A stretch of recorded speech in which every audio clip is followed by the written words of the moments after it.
پاکستان کے شہریوں کا جو وہ حق ہے کہ اپنی زندگی کا جو معمولات ہے ان کو بلا روک و ٹوک ادا کریں، وہ حق بھی ہے.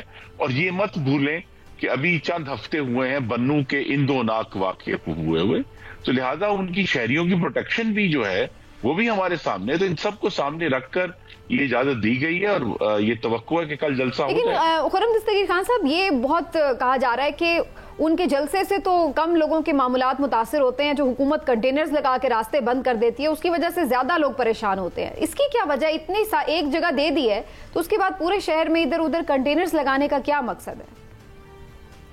جی یہ بھی آپ دیکھیں گی کہ کنٹینرز کی تعداد اب کم ہوتی جائے گی، کیونکہ یہ بھی اسلام آباد کے حوالے سے، اور آپ کو معلوم ہے کہ قانون سازی بھی ہو رہی ہے پارلیمان میں. وہ یہی وجہ ہے کہ اسلام آباد کے اندر اگر اس قسم کی احتجاج مستقل طور پہ جاری رہتے ہیں تو ان کا ایک بین الاقوامی طور پہ اس کا کانسیکوینس ہے اور اس کے مضمرات آتے ہیں. اس کے پوری دنیا یہ بیٹھ کے، چونکہ تمام ایمبیسیاں یہاں ہیں، تو وہ یہ سمجھتے ہیں کہ پتہ نہیں کیا کون سی آفت آ رہی ہے جس کی وجہ سے حکومت کو یہ معاملات جو ہیں وہ کرنے پڑے.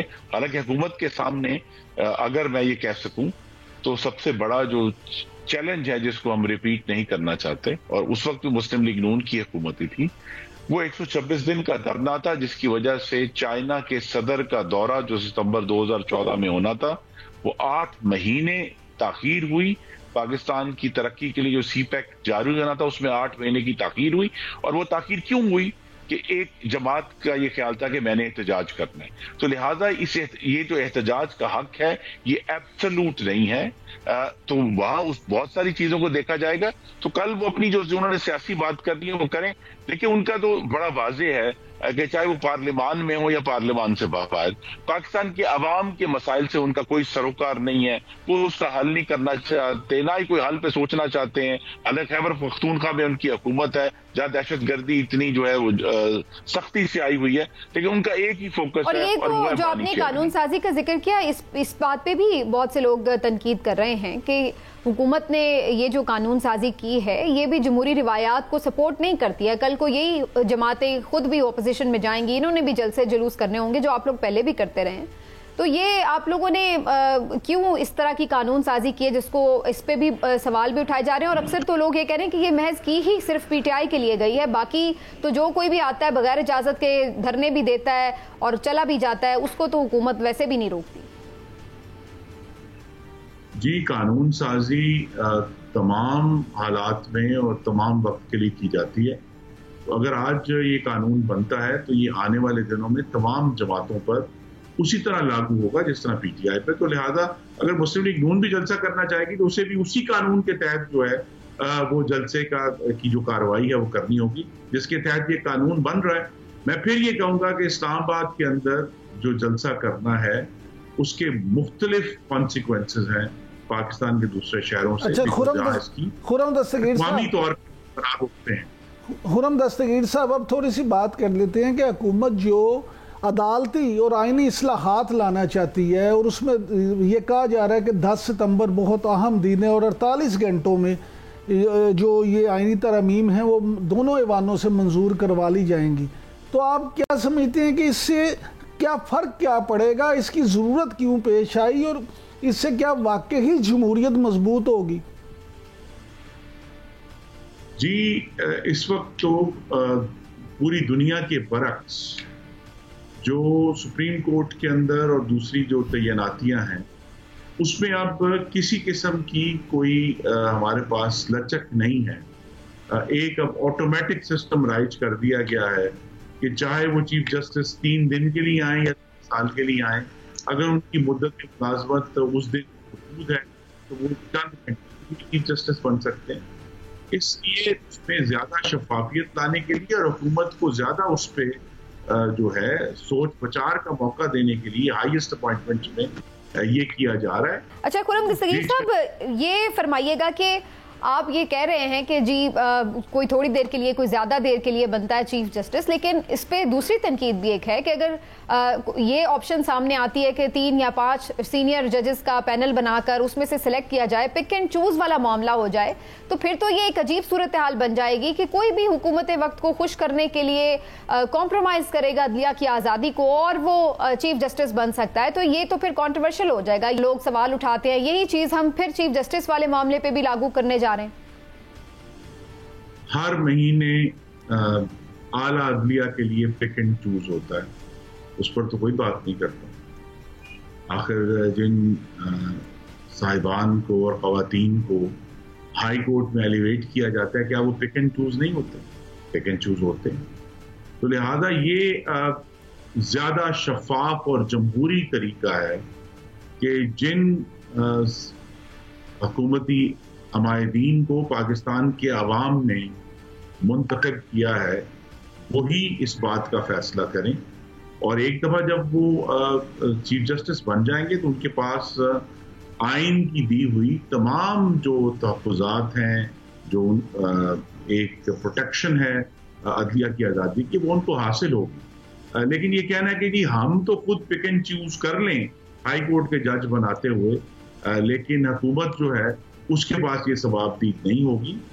یہ ایک بڑا سیریس سوال ہے کہ کیا 70 سالوں میں ثوابدید نہ ہونے کے بعد کیا عدلیہ کی کارروائی بہتر ہو رہی ہے، کیا سچویشن بہتر ہو رہی ہے؟ اور ہمارے سامنے واضح ہے کہ عدلیہ کی جو انصاف فراہم کرنے کی جو پرفارمنس ہے اس کے بارے میں بہت گمبھیر سوالات ہیں، اور اسی لیے وقت ہے، چاہے آج ہو یا کچھ سال بعد ہو، کہ عدلیہ کے ایشوز پر پارلیمان کو مزید نگرانی اور قانون سازی کرنی ہو. خرم دستگیر صاحب، یہ فرمائیے کہ آپ کی ساری بات اگر صحیح بھی تسلیم کر لی جائے، اور خود ذاتی طور پہ میں سمجھتا ہوں کہ پک اینڈ چوز کہیں بھی نہیں ہونا چاہیے، چاہے وہ جج صاحبان کا معاملہ ہو یا کسی اور کا، لیکن مجھے یہ صرف تھوڑا سا میں آپ سے سمجھنا چاہوں گا کہ ابھی آپ نے خود ذکر کیا کہ پارلیمان کی بالادستی ہونی چاہیے. تو ان آئینی ترامیم کے بعد کیا صرف حکومت ہی پک اینڈ چوز کرنے کی جو ہے وہ اہلیت رکھے گی، یا اس سارے عمل میں اپوزیشن کو بھی شامل کیا جائے گا؟ جی ابھی چونکہ قانون سازی جو بھی وہ صرف ایک پروپوزڈ لیجسلیشن ہے، اس کی شکل ہمارے سامنے نہیں ہے، لیکن یہ ہمیں اس طرف جانا ہے کہ پارلیمان کا بھی رول ہو اس ساری اپوائنٹمنٹس میں، کہ جب حکومت کسی کو چوز کرے تو پھر پارلیمان بھی اس کے اوپر اپنی رائے دے سکے. جس طرح ہم نے سب سے زیادہ اس میں جو مروجہ طریقہ ہے وہ امریکہ کا ہے کہ صدر امریکہ جو ہیں وہ جج کا انتخاب کرتے ہیں، پک اینڈ چوز کرتے ہیں، لیکن پھر وہ سینٹ میں کنفرمیشن کے لیے جاتا ہے. بہتر اور شفاف جمہوری طریقہ یہی ہے، اور اسی کی کوشش کرنی چاہیے کہ ہم بھی اس طرف کچھ پیش رفت کریں. اچھا یہ فرمائیے گا سر، بظاہر تو آپ لوگوں کے پاس اس وقت نمبرز پورے نہیں ہیں، تو آپ لوگوں کی توقع کیا ہے؟ کس طرح آپ آئینی ترامیم پوری کر سکتے ہیں؟ کس کو منانے کی کوشش کر رہے ہیں، یا کس پہ نظر ہے آپ کی کہ جو آپ کو سپورٹ کر سکتا ہے آئینی ترامیم میں؟ جی ابھی تو کوشش پوری جاری ہے، اس لیے میں نے کہا کہ لیجسلیشن تبھی انٹروڈیوس ہوگی اگر ہمارے پاس مطلوبہ تعداد پوری ہو جاتی ہے. تو اس میں مولانا فضل الرحمان سے آپ کو معلوم ہے کہ ان کے پاس صدر مملکت بھی گئے ہیں، وزیر اعظم بھی گئے ہیں، دوسری جماعتیں بھی جا رہی ہیں. اسی طرح جو ہیں جو آزاد اراکین ہیں ان سے بھی رابطہ کیا جا سکتا ہے. پر مختلف حوالوں سے کوشش یہی ہے کہ جو جماعتیں بھی دوسری بھی جماعتیں پارلیمان میں ہیں ان کو بھی یہ ریکویسٹ کی جا رہی ہے کہ یہ لیجسلیشن جو ہے یہ اب آئینی ترمیم ایک بڑا سنجیدہ معاملہ ہے، اور اس میں بڑے سالوں کے بعد اس قسم کی کوئی موومنٹ ہوتی ہے. تو اگر یہ ہوتی ہے تو یہ سب کے لیے مستقبل میں اور پاکستان کی جمہوریت اور پارلیمان کی جو فعالیت ہے اس کو بہتر کرنے کے لیے یہ لیجسلیشن ہوگی، تو سب اس میں ساتھ دیں. خرم صاحب، کیا اس سلسلے میں پاکستان تحریک انصاف سے بھی رابطہ کیا گیا ہے یا کیا جائے گا؟ جی بالکل کیا جا سکتا ہے، اس میں کوئی امر مانے نہیں ہے. پارلیمان میں جو سب جماعتیں موجود ہیں اور خاص طور پہ قانون سازی کے معاملے میں تو کوئی رکاوٹ نہیں ہے، تمام جماعتوں سے بات ہو۔ اچھا یہ فرمائیے گا کہ اس طرح جو ابھی جس طرح سے یہ سمجھا جا رہا ہے کہ عدلیہ میں اور حکومت میں ویسے ہی سب کچھ اچھا نہیں ہے، سب کچھ ٹھیک نہیں ہے، تو کیا اس آئینی ترمیم کے بعد یہ خلیج مزید نہیں بڑھ جائے گی؟ کیا ادھر سے کوئی ریئیکشن نہیں آئے گا؟ جی اگر تو ریئیکشن آئین پاکستان کے اندر رہتے ہوئے آئے تو وہ ریئیکشن درست ہے، لیکن عدلیہ کے جو معاملات ہیں ان پر بڑے گھمبیر سوالات ہیں۔ میں نے ایک ذکر کر دیا کہ کیا ہم نے جب موجودہ جو سٹیٹس کو ہے، کیا اس میں پاکستان کے عوام کو اعلیٰ عدلیہ کی طرف سے وہ ڈسپیچ مل رہا ہے، یعنی جس تیزی سے اور سپیڈ سے اپیلوں کے فیصلے ہونے چاہیے، کیا وہ ہو رہے ہیں؟ کیا عدلیہ اپنی جو ان کا جو ہائر کورٹس ہیں ان کا ایک بہت سنجیدہ کام یہ ہے کہ وہ لوور کورٹس کی پرفارمنس کی نگرانی کریں کہ کس کوالٹی کے فیصلے ہو رہے ہیں، وہاں بھی ہمیں کوئی پیش رفت نظر نہیں آتی۔ تو لہذا اور عدلیہ جو ہے اس کا زیادہ ہم نے یہ دیکھا ہے کہ وہ جو سیاسی اور آئینی کیسز ہیں ان کے اوپر تمام وقت جو ہے وہ صرف کیا جا رہا ہے۔ تو پاکستان کے عوام کا یہ بھی حقوق ہے آئین کے تحت کہ ان کے جو معاملات ریاست کے سامنے جاتے ہیں۔ خرم صاحب کوئی ایسی بھی آپشن زیر غور ہے کہ کوئی آئینی عدالت ہی الگ کر دی جائے؟ کیونکہ یہ بھی ہم نے سنا کہ سیاسی اور آئینی معاملات کے لیے الگ عدالت ہو جائے، باقی جو فوجداری اور سول نوعیت کے مقدمات ہیں ان کے لیے الگ سپریم کورٹ ہو۔ جی یہ بہت دیر سے میں آپ کے ناظرین کو یاد کروں، یہ 18 سال پہلے جو میثاق جمہوریت محمد نواز شریف اور شہید بینظیر بھٹو نے سائن کیا تھا، یہ اس کی ایک شک تھی، اور یہی مقصد تھا کہ جو نارمل اپیلز ہیں جو نیچے لوور کورٹ سے آ رہی ہیں ان کے ڈسپیچ متاثر نہ ہو، اور جو آئینی ایشوز ہیں ان کے لیے علیحدہ لوگ موجود ہوں۔ لیکن غالباً ابھی یہ ایک زیادہ ایمبیشس سٹیپ ہوگا، لیکن ابھی ہم دیکھتے ہیں کیا کس قسم کی قانون صاحب کل ایک بڑا اہم فیصلہ آیا، کس قسم کی قانون جو ہے اس کا متن کیا آتا ہے پارلیمان کے سامنے۔ ٹھیک، اچھا کل ایک بڑا اہم فیصلہ آیا نیب ترامیم سے متعلق، اور اس سے بظاہر ایسا لگ رہا ہے کہ جو عمران خان صاحب ہے ان کو بھی ریلیف ملا ہے 2 کیسز میں، توشہ خانہ کیس بھی اور 190 ملین پاؤنڈ کا جو کیس ہے۔ اب آپ فرمائیے گا، یہ بھی خبریں مارکیٹ میں گردش کری کہ اب یہ کیسز کو FIA کو بھیج دیا جائے گا کہ وہ ان کے اوپر پیش رفت کریں، کیسز کو ختم نہیں ہونے دیا جائے گا، نیب کی ترامیم سے جو ریلیف مل سکتا تھا وہ انہیں نہیں دیا جائے گا۔ تو آپ اس کو کنفرم کر سکتے ہیں کہ ان کیسز کا کیا مستقبل ہے؟ میں یہ ضرور کنفرم کر سکتا ہوں کہ اگر بانی چیئرمین میں اخلاقی جرأت ہے تو نئے قانون کا فائدہ اٹھانے سے انکار کر، کیونکہ انہوں نے اتنے مہینے اس کو چیلنج کیے رکھا، اس کے اوپر اتنی بحث ہوئی، تو یہ تو اخلاقی جرأت کا یہی تقاضا ہے جس کا وہ بہت ڈھنڈورا پیٹتے ہیں کہ وہ یہ کہیں کہ میں ان ترامیم سے فائدہ نہیں اٹھاؤں گا۔ لیکن یہ حالات آج تو انہوں نے درخواست دائر کر دی ہے ویسے 190 ملین۔ یہ آپ کے ناظرین کو سمجھنا ضروری ہے کہ جن قوانین کو بانی چیئرمین نے اتنے مہینے چیلنج کیا، سب سے پہلی درخواست انہی قوانین کے تحت جو ہے انہوں نے دائر کی ہے، تو پھر دیکھ لیں کون سی اخلاقی جرأت اور کون سا مورل سٹینڈ۔ صحیح، تو اس کا مطلب ہے کہ اگر وہ انہیں ریلیف مل جاتا ہے تو پھر وہ مقدمات اگر ختم ہوتے ہیں تو ٹھیک ہے، یا پھر FIA دیکھے گی؟ حکومت کی کیا اسٹریٹجی ہے؟ جی دیکھیے وہ تو عدالت کی ثوابدید ہے، وہ سمجھتے ہیں کہ یہاں صرف دیکھیں کیبنٹ کے کیس کا تو معاملہ نہیں ہے، اسی لیے جو نیب میں کیس ہے 190 ملین پاؤنڈ کا، وہ القادر ٹرسٹ کیس ہے کہ کیا وہ فیور جو انہیں دی گئی اس کے تحت ذاتی فائدہ اٹھایا گیا یا نہیں فائدہ اٹھایا گیا۔ تو اسی طرح جو ہے جو دوسرا توشہ خانہ کا کیس ہے اس میں بھی ایشو تو امانت میں خیانت کا ہے جس کا احاطہ نئی ترامیم نہیں کرتی، لیکن بہرحال عدالت کے سامنے یہ کیسز جائیں گے اور عدالت ان پر فیصلہ کرے گی۔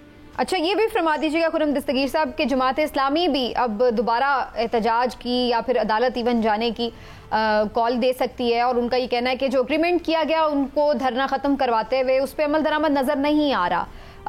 آپ کیسے جماعت اسلامی کو ٹیکل کریں گے اور کیوں عمل درآمد نہیں کیا گیا جو ان کے ساتھ معاہدہ کیا گیا؟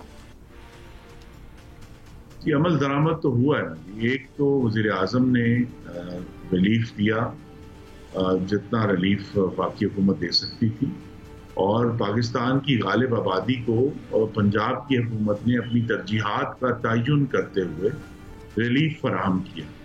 تو ریلیف تو پاکستان کے عوام کو ملا ہے, لیکن یہ بھی سیاسی جماعتوں کو سمجھنے کی ضرورت ہے کہ عوام کا ریلیف جو ہے وہ دھرنے کی بندوق رکھ کر حاصل نہیں کیا جا سکتا.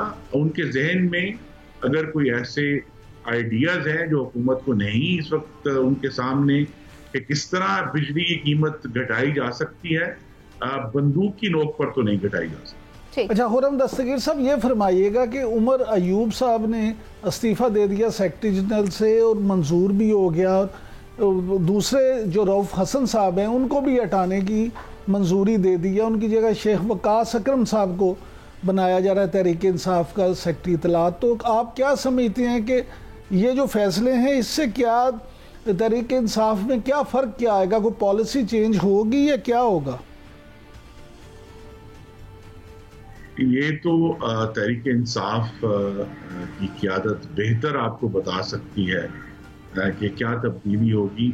میری تو صرف سوچ یہی ہے کہ یہ پہلے بھی فاشسٹ جماعت تھی, اگر کچھ لوگ بدلے جائیں گے تو بعد میں بھی فاشسٹ رہیں. چلیے ابھی اس پہ جواب دے دیجئے گا, بڑی اس پہ بات ہو رہی ہے عمران خان صاحب کے ملٹری ٹرائل کے حوالے سے, اور اس پر آپ کی پارٹی کے اندر بھی مختلف سوچ نظر آتی ہے, مذاکرات کرنے کے حوالے سے بھی مختلف سوچ نظر آتی ہے. تو آپ کیا دیکھ رہے ہیں خرم دستگیر خان صاحب, کیا واقعی عمران خان صاحب کو فوجی تحویل میں دیا جا سکتا ہے ٹرائل کے لیے؟ جی, اگر شواہد ایسے سامنے آتے ہیں کہ وہ کسی بغاوت کا حصہ تھے تو پھر ملٹری ٹرائل ہوگا. خود جب وہ وزیر اعظم تھے ان کے دور میں 26 سویلین پاکستانیوں کے ملٹری ٹرائل ہوئے تھے, اور یہ خود بھی آپ کو معلوم ہے, ویڈیوز بھی آپ چلا سکتی ہیں کہ کس طرح تحریک انصاف کے چیئرمین اور ان کے عمائدین ملٹری کورٹ کے ٹرائلز کے حق میں بڑے پرزور بیانات دیا کرتے تھے. تو اب اگر ان کے اوپر خود یہ نہیں, لیکن خواجہ آصف صاحب تو کہہ رہے ہیں کہ کچھ شواہد ملے ہیں, آپ کے پاس کیا اس بارے میں کچھ آپ نے دیکھے کوئی؟ اتنے مضبوط شواہد ہیں تو یہ معاملہ میں جائے گا, اور یہ بڑا سنجیدہ معاملہ ہے. میری بڑی استدعا ہے آپ کے ناظرین سے کہ 9 مئی صرف کسی ایک جماعت کا احتجاج نہیں تھا, پاکستان کی ریاست کے اندر سے بغاوت پیدا کرنے کی کوشش تھی, ریاست کو کمزور کرنے کی کوشش تھی, اور اب اگر 1.5 سال بعد اس کے بنیادی شواہد سامنے آنا شروع ہوئے ہیں, ان کی زد میں جو بھی آئے گا اس پر ٹرائل ہوگا. ٹھیک, اور فائنلی پھر مذاکرات پہ بھی بتا دیجئے, جب اگر اتنا ہی ان کے اوپر سنگین الزامات ہیں تو پھر رانا ثناء اللہ ان سے مذاکرات کیوں کرنا چاہتے ہیں, اور اس سلسلے میں پھر کیوں پیش رفت ہو رہی ہے حکومت کی طرف سے؟ کہ مذاکرات کی 2 جہتیں ہیں. وہ چونکہ پارلیمان میں موجود ہیں, پاکستان کے عوام کے مسائل کے حل کے لیے ہم ہر وقت 24 گھنٹے ان سے مذاکرات کے لیے تیار ہیں. اگر ان کے پاس کوئی ایسی سوچ ہے کہ مہنگائی کیسے کم کی جا سکتی ہے, بجلی کی قیمتیں کیسے کم کی جا سکتی ہیں, پاکستان سے دہشت گردی سے کیسے ایک بہتر طریقے سے نمٹنا ہے, جمہوریت کو کیسے مضبوط کیا جا سکتا ہے, تو ہم ہر وقت تیار ہیں ان سے بات کرنے کی, کیونکہ وہ پارلیمان کا ہے. لیکن اگر ان کا یہ خیال ہے کہ مذاکرات بانی چیئرمین کے NRO پر کوئی سودے بازی ہوگی تو سودے بازی تو نہیں ہوگی. اچھا خرم دستگیر صاحب, آخر میں صرف یہ بتا دیں کہ چودھری شجاعت صاحب ایک سینئر سیاستدان ہیں, وہ ایک دفعہ پھر سرگرم ہو گئے ہیں سیاسی کشیدگی کو کم کرنے کے لیے, تو آپ کیا سمجھتے ہیں سیاسی درجہ حرارت کم کرنے میں وہ کامیاب ہو سکیں گے؟ جی, اگر وہ اپنی جو اب ایک بہت سینیورٹی ہے اس کا استعمال کرتے ہوئے ہماری سیاسی گفتگو میں کوئی شائستگی لا سکتے ہیں اور زیادہ برداشت لا سکتے ہیں, تو میں تو ان کے لیے دعا گوں. ٹھیک ہے, خرم دستگیر خان صاحب بہت بہت شکریہ سر, آپ نے وقت دیا. مختلف امور کے حوالے سے ناظرین خرم صاحب کی گفتگو آپ نے سنی. ایک بریک لیتے ہیں, بریک سے واپس آ کر کچھ مزید معاملات ہیں جس پہ بات کریں گے, ہمارے ساتھ رہیے.